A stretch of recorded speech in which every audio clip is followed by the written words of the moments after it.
Hi boys and girls, so Science Week again. I've got something pretty crazy again to show you here now. So scientists also have to design things to solve problems. Now, I was given a real challenge earlier this year because the principal of my school strangely wouldn't let me have a fire on school grounds, and we wanted to test how fire could work together with plants. So this was my solution to this problem. You can probably see some smoke coming out just there. We wanted to test how smoke could potentially help seeds to germinate. So the only thing I could think of was to collect and make some smoke water. So the reason smoke is coming out there is, I'll just show you, there's a fire actually happening underneath there. And what I've got here is a very, very wet towel, and the smoke is going up and the chemicals within the smoke are being collected in the towel. And then I just simply do this, I pull it off, I give it a good squeeze. It's usually quite hot, it's pretty hot water. And I squeeze it into that dish, and inside there is lovely smoke water. Now, the great bit about this was the experiment actually worked really, really nicely, because we did a little test at school, we got some results, but I've gone on to use it on my favourite Australian plant called Murnong.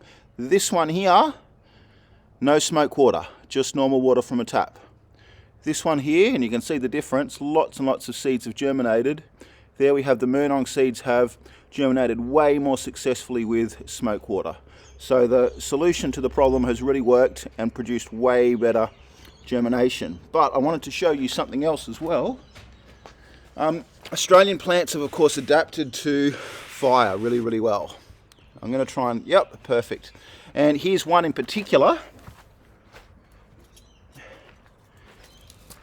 Here is our Banksia. Now, I've just read a book recently by a very clever Aboriginal writer who's written a book all about fire, and he actually makes the point that the Banksia is almost designed to help fire gently and slowly burn through it. And these seed pods here will only open if they get burnt. So I'm going to try, without burning myself too much, to see that process in action and to show you guys just now. So you can see how quickly, whoa, look at that. That fire is taking off.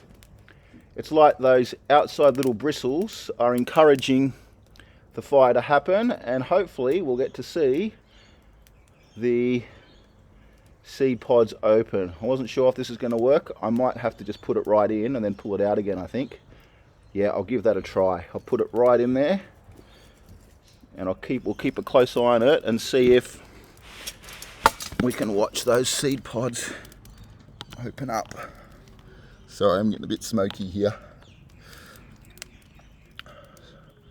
It could be that one is a bit green, but I've actually seen this happen on bushwalks where after a fire's gone through, you see lots and lots of little Banksias growing and germinating after the fire's gone through a year or two earlier underneath a very dead Banksia plant.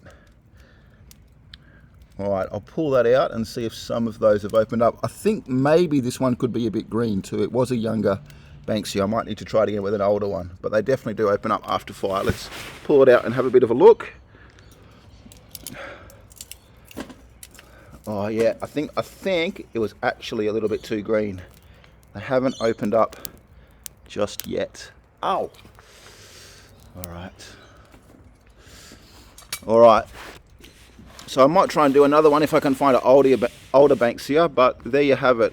Fire can help grow lots of Australian plants, and they have an amazing relationship with fire. And if it wasn't for COVID, we wouldn't have been able to do that, because my principal wouldn't let me have a fire on school grounds for some strange reason.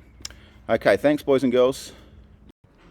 Hi boys and girls. So I thought that the fire wasn't hot enough, or that the Banksia wasn't dried out enough, and that it didn't work. But I walked down there this morning and looked in the fire pit, because I just left the Banksia seed pod out there, and have a look at what I found.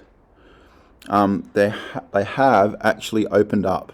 I've tried sort of tapping them out. I haven't been able to get them out, but I think I've just grabbed some tweezers, and I think if I carefully go in like this, I'll be able to, oh yeah, look at that.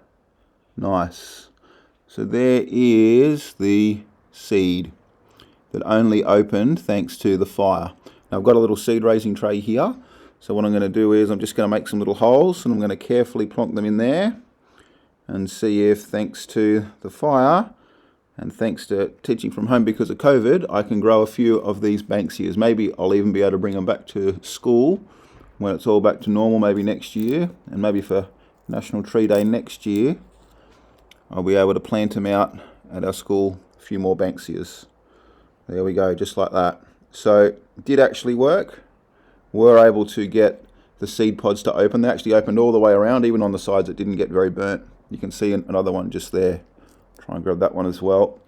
I wasn't able to tap them out. I really needed the tweezers to get them, and some of them are still pretty tough in there, but you can see there they are. They come out quite nicely.